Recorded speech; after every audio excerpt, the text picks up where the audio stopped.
நேரத்தில் கூட தொழுகை அவர்களுக்கு மன்னிக்கப்படவில்லை. ஒரு சமயம் அஹ்ஸாபுடைய யுத்தம், அந்த நேரத்தில் எதிரிகள் புறத்திலிருந்து அம்புகள் மழையாக பொழிந்து கொண்டிருந்தன. அந்த நேரத்தில் ரசூலுல்லாஹி ஸல்லல்லாஹு அலைஹி வஸல்லம் அவர்களால் லுஹருடைய தொழுகையை தொழ முடியவில்லை, அஸருடைய தொழுகையை தொழ முடியவில்லை, மக்ரிபுடைய தொழுகையும் அதனுடைய நேரத்திலே தொழ முடியவில்லை.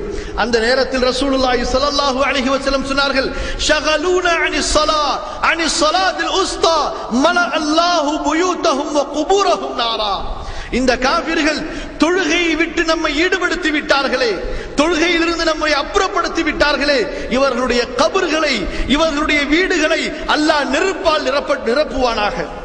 யோசித்து பாருங்கள், போருடைய காலத்தில் கூட ரசூலுல்லாஹி ஸல்லல்லாஹு அலைஹி வஸல்லம் இந்த தொழுகையை பேணுவதிலே எந்த அளவு கண்ணும் கருத்துமாக இருந்தார்கள். அல்லாஹ்வுடைய கட்டளை அப்படி, அல்லாஹ்வுடைய கட்டளை அப்படி.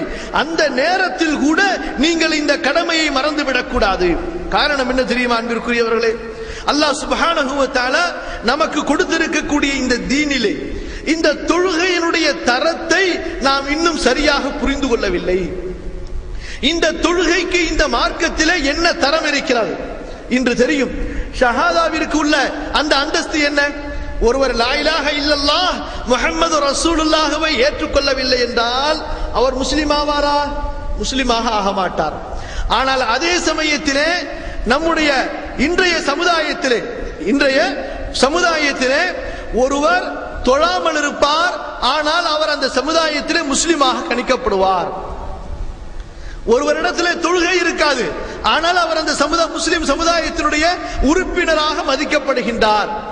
இது இஸ்லாமிய பார்வையிலே, அல்லாஹ்வுடைய கிதாப் குர்ஆனுடைய பார்வையிலே, ரசூலுல்லாஹி ஸல்லல்லாஹு அலைஹி வஸல்லம் அவர்களுடைய ஹதீஸினுடைய ஒளியிலே இவர் முஸ்லிமா என்று பார்க்கும் பொழுது நிச்சயமாக முஸ்லிமாக ஆக மாட்டார். யாரிடத்திலே தொழுகை இல்லையோ அவர் முஸ்லிம் கிடையாது. அல்லாஹ் சுப்ஹானஹு வ தஆலா குர்ஆனுடைய பல இடங்களிலே குறிப்பிடுகின்றான். குறிப்பாக சூரத்து தௌபாவுடைய 5வது வசனத்திலே அல்லாஹ் சொல்லுகின்றான், ஒரு முஷ்ரிக், ஒரு காஃபிர், அவர் ஷிர்கை விட்டுவிட்டு குஃப்ரை விட்டுவிட்டு இஸ்லாமிற்கு வருகிறார் என்று சொன்னால் அங்கே 2 அடிப்படை விஷயங்கள் இருக்க வேண்டும். தௌபாவிற்கு பிறகு அந்த ஷிர்கிலிருந்து குஃப்ரிலிருந்து அவர் தௌபா செய்ய வேண்டும். ஃபஇன் தாபு வ அகாமுஸ் ஸலாஹ் வ ஆதவுஸ் ஸகாத் ஃபஹல்லு சபீலஹும். அவர்கள் தௌபா செய்து, அவர்கள் தௌபா கேட்டு தொழுகையை நிலைநிறுத்தி ஜகாத் கொடுத்தால் அவர்களை நீங்கள் விட்டு விடுங்கள், அவர்கள் உங்களுடைய சகோதரர்கள். அன்பிற்குரியவர்களே, இந்த வசனத்தை அல்லாஹு தஆலா யார் தொழவில்லையோ, யார் ஜகாத் கொடுக்கவில்லையோ அவர்களை இந்த முஸ்லிம் சமுதாயத்தில் ஏற்றுக்கொள்ளவில்லை. இதைத்தான் அல்லாஹ்வுடைய தூதர் ஸல்லல்லாஹு அலைஹி வஸல்லம் அவர்கள் சொன்னார்கள், அல்-அஹ்து அல்லதி பைனனா வ பைனஹும் அஸ்-ஸலாஹ் ஃபமன் தரக்கஹா ஃபகத் கஃபர். நமக்கும் காஃபிர்களுக்கும் இடையில் உண்டான அந்த வித்தியாசம் இருக்கிறதே, அது தொழுகைதான். யார் இந்த தொழுகையை விட்டார்களோ அவர்கள் காஃபிராகி விட்டார்கள். இன்ன பைனர் ரஜுல் வ பைனஷ் ஷிர்கி வல் குஃப்ரி தர்குஸ் ஸலாஹ். இமாம் முஸ்லிம் ரஹ்மத்துல்லாஹி அலைஹி ஜாபிர் ரலியல்லாஹு அன்ஹு அவர்கள் மூலமாக அறிவிக்கின்றார்கள், ஒரு மனிதனுக்கும் ஷிர்கிற்கும் குஃபுருக்கும் இடையில் உண்டான அந்த இடைவெளி இருக்கிறதே, அது தொழுகையை விடுவதுதான். அப்துல்லாஹ் இப்னு ஷகீக் அல் அகீலி ரஹ்மத்துல்லாஹி அலைஹி அறிவிக்கின்றார்கள், சஹாபாக்களுடைய மாணவர் சொல்லுகின்றார்கள், கான அஸ்ஹாபு முஹம்மதின் ஸல்லல்லாஹு அலைஹி வஸல்லம் லா யரவுன ஷைஅன் மினல் அஅமாலி தர்குஹு குஃப்ருன் கைர ஸலாஹ். சஹாபாக்கள் எந்த ஒரு இஸ்லாமிய செயலையும் விடுவதை குஃபுர், இறை நிராகரிப்பாக கருதியதாக நமக்கு தெரியவில்லை. ஆனால் தொழுகையை தவிர, தொழுகையை விடுவதை சஹாபாக்கள் குஃப்ராக கருதினார்கள். காரணம், அல்லாஹ்வுடைய தூதர் ஸல்லல்லாஹு அலைஹி வஸல்லம் அப்படித்தான் சொல்லுகின்றார்கள், இன்ன பைனர் ரஜுலி வல் குஃப்ரி வஷ்ஷிர்கி தர்குஸ் ஸலாஹ். ஒரு மனிதன், மூமினான மனிதனுக்கும் ஷிர்கிற்கும் குஃப்ருக்கும் இடையிலே உண்டான வித்தியாசம் என்ன? தொழுகையை விடுவதுதான். ஆகவேதான் பெரும்பாலான சஹாபாக்கள், அதிகமான சஹாபாக்கள், அதற்கு அடுத்து வந்த தாபிஈன்கள், அடுத்து வந்த இமாம்களுடைய அதிகப்படியான மார்க்கறிஞர்களுடைய கருத்து என்னவென்று சொன்னால், எந்த ஒரு மனிதன் தெரிந்த நிலையிலே வேண்டுமென்று தொழுகையை விட்டுவிடுகின்றானோ, தன் மீது தொழுகை கடமை என்பதை அறிந்தும் அலட்சியத்தாலோ கவனக்குறைவாலோ தொழுகையை விட்டு வாழுகின்றானோ இவன் முஸ்லிம் அல்ல, இவனுடைய சட்டம் முர்த்தத். இஸ்லாமிய நாடாக இருக்கும் என்றால், இஸ்லாமிய கலீஃபா இருப்பாரா என்று சொன்னால் இவரை சிறையில் அடைக்க வேண்டும். இவர் தொழவில்லை என்று சொன்னால் 3 நாட்களுக்குள் தௌபா செய்து இவர் தொழுகையை எடுத்துக்கொள்ளவில்லை என்று சொன்னால் முர்த்தத்துடைய சட்டத்திலே இவரை கொன்றுவிட வேண்டும். தொழுகையற்ற நிலையிலே ஒருவர் மரணித்து விட்டால் அவரை முஸ்லிம்களுடைய கபர்களிலே அடக்கம் செய்யக்கூடாது.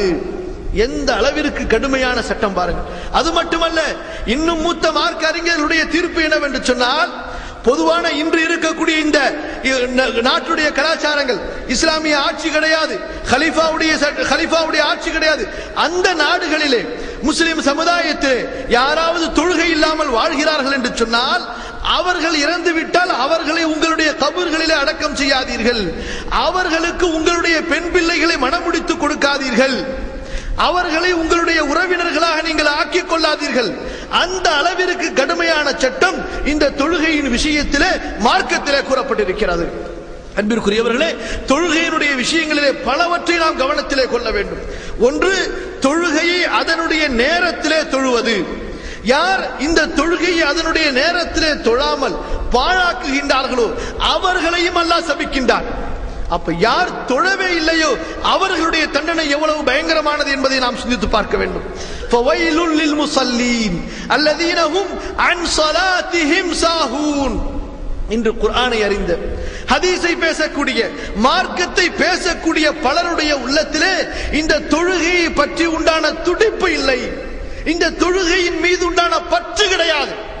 பேசுகின்றார்கள் மார்க்கத்தை, ஆனால் எப்படி அல்லாஹ்வுடைய தூதர் ஸல்லல்லாஹு அலைஹி வஸல்லம் இந்த தொழுகைக்கு முக்கியத்துவம் கொடுத்தார்களோ, இந்த உம்மத்தினுடைய மூத்த சமுதாயம் இந்த தொழுகையை எப்படி மதித்தார்களோ, தொழுகையுடைய நேரம் வந்து விட்டால், அல்லாஹு அக்பர் என்று அழைக்கப்பட்டு விட்டால், அல்லாஹ்வுடைய பள்ளிக்கு அழைக்கப்பட்டு விட்டால், யாரெல்லாம் என்னென்ன வேலைகளில் இருக்கிறார்களோ அந்த வேலைகளை அப்படியே விட்டுவிட்டு பள்ளியின் பக்கம் வந்து பள்ளியிலே விரைந்து அந்த தொழுகையை நிலைநாட்டினார்கள் அல்லவா? அந்த காட்சியை இன்று பார்க்க முடிகிறதா? என்ன சட்டமாகிவிட்டது? எப்ப தூங்கி எழுந்திருக்கிறோமோ அப்பே தொழுது கொள்ளலாம். ரசூலுல்லாஹி ஸல்லல்லாஹு அலைஹி வஸல்லம் சொன்னார்கள், மன் ஸல்லல் புர்தைனி ஃபீ ஜமாஅத்தின் தഖலல் ஜன்னah. யார் 2 தொழுகைகளை ஜமாஅத்துடனே தொழுகின்றாரோ அவர் சொர்க்கம் செல்வார். ரசூலுல்லாஹி ஸல்லல்லாஹு அலைஹி வஸல்லம் சொன்னார்கள், 2 தொழுகைகள் முனாஃபிக்குகளுக்கு தான் சிரமமாக இருக்கும். யாருக்கு? முனாஃபிக்குகளுக்கு. யாருடைய உள்ளத்திலே ஈமான் குடிகொள்ளவில்லையோ அத்தகைய அந்த முனாஃபிக்குகளுக்கு, யார் உள்ளத்தால் ஈமான் கொள்ளாமல் நாவால் ஈமானை வெளிப்படுத்திக் கொண்டிருக்கின்றார்களோ அந்த முனாஃபிக்குகளுக்கு 2 நேர தொழுகை கடுமையாக இருக்கும்.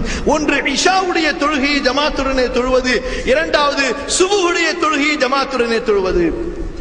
மூமின்களுடைய அடையாளத்தில் ஒன்றாக ரசூலுல்லாஹி ஸல்லல்லாஹு அலைஹி வஸல்லம் ஆக்கினார்கள் சுபஹை ஜமாத்துடனே பள்ளியிலே நிறைவேற்றுவது. அது மட்டுமல்ல அன்பிற்குரியவர்களே, அப்துல்லாஹ் இப்னு மஸ்ஊத் ரலியல்லாஹு அன்ஹு சொல்லுகின்றார்கள், எங்களுடைய காலத்திலே யார் தெளிவான முனாஃபிக் என்று அறியப்பட்டானோ அவன்தான் பள்ளிக்கு வந்து ஜமாத்து தொழுவதிலே அலட்சியம் செய்வான். ரசூலுல்லாஹி ஸல்லல்லாஹு அலைஹி வஸல்லம் சொன்னார்கள், லகத் ஹமம்து அன் ஆமுர ரஜுலன். ஒருவரை பள்ளியிலே இமாமாக நிற்க வைத்துவிட்டு யார் காரணம் இல்லாமல் தங்களது வீடுகளில் தொழுது கொள்கிறார்களோ அவர்களை அவர்களது வீட்டுடனே சேர்த்து எரித்துவிட எனது மனம் நாடுகிறது. யார் இவர்கள்?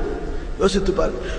தொழுகை இல்லாமல் இல்லை இவர்களிடத்திலே, தொழுகை இருக்கிறது, ஆனால் இந்த தொழுகையை பேணுவது கிடையாது, பள்ளி மஸ்ஜிதுகளிலே நிலைநிறுத்துவது கிடையாது. எப்படிப்பட்ட கடுமையான கட்டளை பாருங்கள். தொழுவது மட்டுமல்ல, தொழுகையினுடைய நேரங்களை பாதுகாப்பது, தொழுகையினுடைய எந்த இடத்திலே தொழ வேண்டுமோ. ரசூலுல்லாஹி ஸல்லல்லாஹு அலைஹி வஸல்லம் அவர்கள் சொன்னார்கள், யார் அதானுடைய சத்தத்தை கேட்டுவிட்டு அந்த இடத்திலே தொழுகைக்கு ஆஜராகவில்லையோ சுப்ப ஃபீ உத்னிஹில் ஆனுகு யௌமல் கியாமா, அவனுடைய காதிலே நாளை மறுமையில் ஈயத்தை காற்றி செம்பை காட்சி ஊத்தப்படும் என்பதாக. யார் தொழுகையினுடைய நேரங்களை பாதுகாக்கவில்லையோ ஃபவைலுல் லில் முஸல்லீன் அல்லதீன ஹும் அன் ஸலாத்திஹிம் சாஹூன்.